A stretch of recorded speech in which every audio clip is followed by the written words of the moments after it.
Une sensibilité à fleur de peau, des paroles pleines d'énergie, autant d'aspects de sa personnalité, mais un seul signe particulier, une voix qui vous capture en profondeur.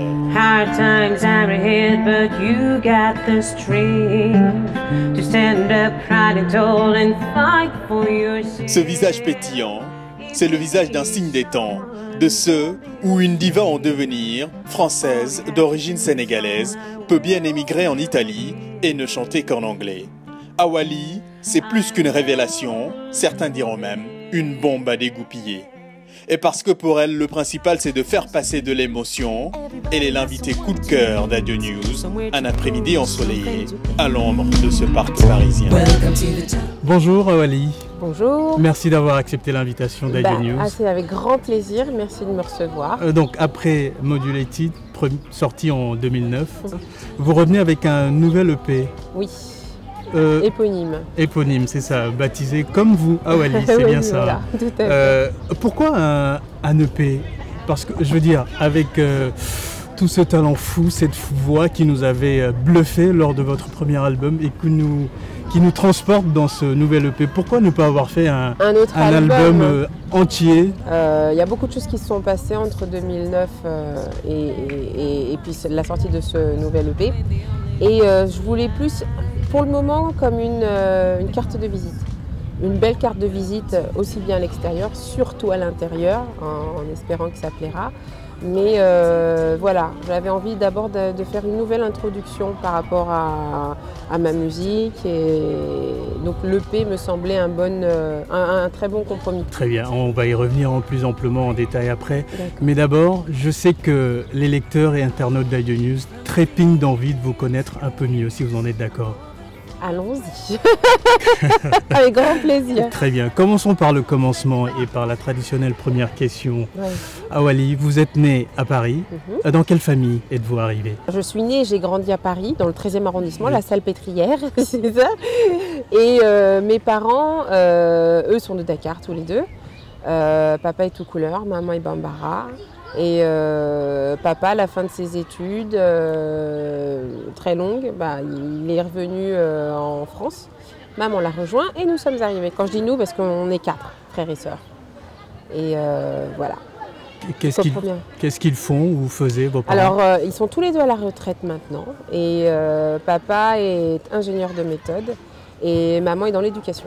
Vous aviez quel rôle dans la fratrie, vous? Je suis l'aînée, donc c'était un rôle assez important. Mais je dois dire que j'ai des frères et sœurs très responsables, donc entre guillemets.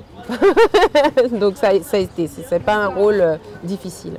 Quand vous dites important, c'est quoi concrètement votre rôle? Tu sais, surveille tes frères et sœurs, organise les repas quand papa et maman sont pas là. Voilà, tu dois être celle un peu qui contrôle que tout va bien quand les parents sont pas là, quoi, surtout. Un peu la deuxième maman, quoi, c'est ça? Voilà, la deuxième maman, essayer de montrer l'exemple. Est-ce que vous pouvez nous parler un peu de votre parcours scolaire? J'ai fait toute ma scolarité pratiquement à Bagneux, entre Bagneux et Montrouge, dans le 92. C'est vraiment lointain, mais j'ai des bons souvenirs, surtout parce que je garde de très belles amitiés qui sont présentes jusqu'à maintenant dans ma vie. J'ai des amis encore de la maternelle avec qui on se fréquente. Vous étiez quel genre d'élève alors? J'étais studieuse au point juste. J'en faisais pas ni trop ni pas assez. C'est vrai que j'aurais pu faire beaucoup plus. Mais bon, j'étais une bonne élève. L'université était un tout petit peu plus, pas compliquée, mais j'étais pas très souvent en France parce que j'ai voyagé beaucoup, j'ai étudié aux États-Unis. Donc c'est un tout petit peu plus difficile d'avoir des liens qui pouvaient se construire de façon durable, mais ça s'est très bien passé. Est-ce que c'était un rêve de petite fille de devenir une artiste, une musicienne, une chanteuse? Si on vous aviez demandé par exemple, qu'est-ce que vous voudriez faire plus tard? Qu'est-ce que vous auriez répondu? J'avais des idées très claires, je voulais être journaliste, c'était vraiment le journalisme qui m'intéressait. Après bon, disons que le parcours a dévié un tout petit peu. Déjà toute petite, le journalisme vous intéressait? Pourquoi? Ouais, j'aimais bien regarder le journal télé, j'aimais bien, ça m'intéressait, j'étais curieuse. Donc ça me semblait une très bonne idée de départ. Il y a beaucoup d'enfants. Mais c'est ça qui est bien. Oui. Et pour cette passion pour la musique, alors d'où elle vous est venue? Justement parce que mes parents écoutaient beaucoup, je crois, hein, depuis que je suis au moins aussi loin que je puisse me souvenir. J'ai vraiment eu toujours la musique dans ma vie. Et ce qu'on écoutait à la maison, c'est très éclectique. Ça partait du jazz jusqu'à la musique classique, beaucoup de musique afro-cubaine, mais beaucoup de musique sénégalaise aussi, ou africaine en général. Bon, bien sûr, Youssou N'Dour, Ismaël Lô, Baba Mal, ça pouvait être les Tours et Kunda, vraiment, c'était très éclectique. La fibre musicale, donc transmise très tôt. Très tôt, je dois dire. Très tôt, je dois dire. Et ça, je leur remercierai jamais. Super. Aujourd'hui, vous vivez en Italie, que vous avez rejoint il y a quoi maintenant, 15 ans, c'est ça? Oui, plus ou moins, ça fait un peu moins de 15 ans, ça fait 14 ans. Et au départ, c'était pour un stage, c'est ça? Oui, j'étais partie pour un stage et je me suis trouvée dans mon... Un stage dans quel domaine? Dans le commerce international. En fait, je m'occupais de la distribution de chaînes thématiques pour le câble et le satellite, mais bon, ça c'est une autre vie, vraiment. Et c'est même pas par rapport au stage. Je suis restée parce que juste après ce stage, j'ai eu des propositions de travail et donc ça m'a permis de rester. Donc vous avez commencé par une petite carrière dans le commerce international, oui, disons-le comme ça. Comment êtes-vous arrivé alors à la musique? Ça s'est fait de façon très naturelle. J'ai beaucoup d'amis musiciens en Italie que j'allais voir très souvent en concert. Et c'est surtout essentiellement des concerts de jazz. Et il y avait beaucoup de jam sessions qui se faisaient et on m'invitait des fois, mais tu vois, très timidement, j'allais sur scène et puis je chantais 1-2 morceaux avec ces musiciens. Mais comme tu sais, les jam sessions, c'est tout le monde participe, donc c'était pas... Et puis souvent, on me demandait de revenir, de faire une chanson. Et puis une fois, on m'a demandé pourquoi tu ne ferais pas partie du groupe. Et ensuite, bon, ça a pris de l'ampleur et il fallait à un certain moment, à un tel point qu'il a fallu que je fasse un choix parce que je ne pouvais pas avoir ces deux villages. J'ai essayé de jongler avec, mais à un certain moment, c'était compliqué. Et donc, j'ai dit, écoute, pourquoi pas, on essaye. Et puis, je ne regrette pas du tout mon choix. Vous laissez tout tomber, si je puis dire, pour la musique. Quelle a été la réaction de votre famille, de votre entourage quand vous leur avez dit que vous allez tout laisser tomber pour aller faire de la musique? Mais très confiant, beaucoup de soutien et si c'était ça qui pouvait me rendre heureuse, tant mieux. Aujourd'hui, c'est quoi votre rapport avec le Sénégal, votre pays d'origine? C'est un très beau rapport parce que j'ai beaucoup de familles au Sénégal et donc j'essaye d'y aller le plus souvent possible.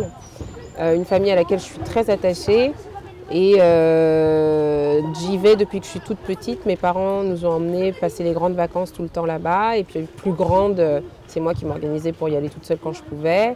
Quand on écoute votre musique, Awali, on ne peut pas s'empêcher de se dire qu'on a déjà entendu ça quelque part. Ah bon? On pense à... Dans le bon sens du terme, j'espère. Oui, bien sûr. C'est la suite de ma question. Okay. On pense à Betty Davis, on pense à Nina Simone, on pense à Norah Jones, par exemple. Comment arrive-t-on à se démarquer des autres de ces pointures-là que je viens de citer, par exemple, quand on fait déjà ce qu'elles font? Il y a toujours quelque chose qui va te ramener ou te rappeler à quelqu'un ou à un autre artiste, etc., etc. Donc pour le moment, ma réponse serait de dire j'essaye pas de me démarquer plus que ça. Je fais juste naturellement ce qui me vient instinctivement. Et après, si les gens y voient des ressemblances, eh ben, mais tant mieux. Et puis si ce sont d'aussi belles ressemblances que ce que tu viens de me citer, vous prenez quoi? Je prends tout de suite. Vraiment, je snobe rien du tout, bien au contraire. Ouais. Bien au contraire. D'accord. Vous êtes donc française d'origine sénégalaise. Oui. Et vous vivez en Italie. Voilà. Mais c'est en anglais que vous chantez essentiellement pour le coup. Oui. Pourquoi ce choix? C'est une langue qui m'est venue très naturellement. Pour le moment, après, je dis pas, j'ai déjà chanté en français, je chante aussi en italien. Beaucoup moins Wolof, mais je me lance. Et puis il y en a qui le font tellement mieux que moi. Tu vois, je préfère ne pas avoir une étiquette. Je veux chanter dans les langues qui me plaisent le plus et qui m'inspirent le plus, sans devoir me poser trop de questions à ce sujet-là, tu vois. Quelles sont pour le coup vos influences musicales africaines alors dans ce cas? Bien sûr, Youssou N'Dour, c'est une pointure. Hein. c'est plus même, c'est le MC, comme on dit presque, le vrai maître de cérémonie, en tout cas qui a régi beaucoup de mon enfance. J'aime sa voix à un point, même quand il chante juste a cappella, je sais pas, tu sais, ça te fait lever les petits poils que je n'ai pas d'ailleurs sur les bras, mais c'est vraiment ça. Ensuite, j'aime beaucoup dans les plus jeunes, Yoro Ndiaye, qui est un chanteur folk sénégalais que j'ai eu la chance de rencontrer. Ensuite, bon, on peut aller sur Lettina Riwen, j'ai dit Myriam Makeba juste avant, Salif Keita, il y en a beaucoup, hein, il y en a beaucoup. J'imagine que vous connaissez alors la scène musicale sénégalaise? Oui, pas dans toutes les spécificités, mais j'essaye de suivre un tout petit peu. Si vous aviez la possibilité de faire un duo avec une ou un artiste, ce serait qui par exemple? Justement, Yoro, j'aimerais beaucoup. Yoro Ndiaye. Il y a Modé Diedouf aussi. Abdou Guitesek aussi. Bon, bien sûr, Youssou N'Dour, mais bon, faut pas aller non plus exagérer. Un duo, un duo en Wolof? Pourquoi pas, même si il ne faut pas se focaliser, ça je le dis à tout le monde, sur les langues dans lesquelles vous chantez. Il faut juste que si vous sentez une vibration, quelque chose, vous sentez qu'il y a de l'électricité qui passe, tout simplement de l'émotion. La musique, si on pouvait faire une équation, ce serait ça, musique égale émotion. On n'en a rien à faire de la langue. Exactement. Est-ce que les gens vous connaissent au Sénégal, Awali? Non, je pense pas. Vous envisagez peut-être de présenter cette EP au Sénégal? J'espère, on est en train d'y travailler et bien sûr Adjonouz sera au courant si ça doit se faire, si ça se concrétise. Ça nous touche. Mais vraiment parce que j'y tiens et oui, donc c'est bien sûr dans mes projets de pouvoir venir chanter au pays, absolument. Je rappelle que votre EP est disponible depuis le 26 mai, hein, c'est oui, ça? Tout à fait. Où est-ce qu'on peut se le procurer sur toutes les plateformes digitales, en téléchargement légal, et sur ma boutique en ligne, sur mon site, www.awalimusic.com. Je suis sûre que vous allez écrire tout ça très bien après aussi. Juste pour finir cet entretien, Awali, est-ce qu'il y aurait une chanson qui ne serait pas la vôtre, que vous pourriez commencer à chanter là, comme ça, quasi par cœur? Qu'est-ce que je vais bien pouvoir te chanter? Looking out across the night time, a city wings a sleeper's eye. Hear her voice, shake my window, sweet seducing sight. Get me out to the night time, for walls won't hold me here tonight. If each town is just an apple, then let me take a bite. If they say why, just tell them that is human nature. Why does it do me that way? If they say why, just tell them that is human nature. Why does it do me that way? Ba-da-da-da. I like living this way. Ba-da-da-da. I like loving this way. When it goes again. Merci beaucoup. Merci à toi. C'était un vrai plaisir. Pour moi aussi. Et merci à Adjonouz, merci à tout le monde. Et à très bientôt, j'espère. À bientôt.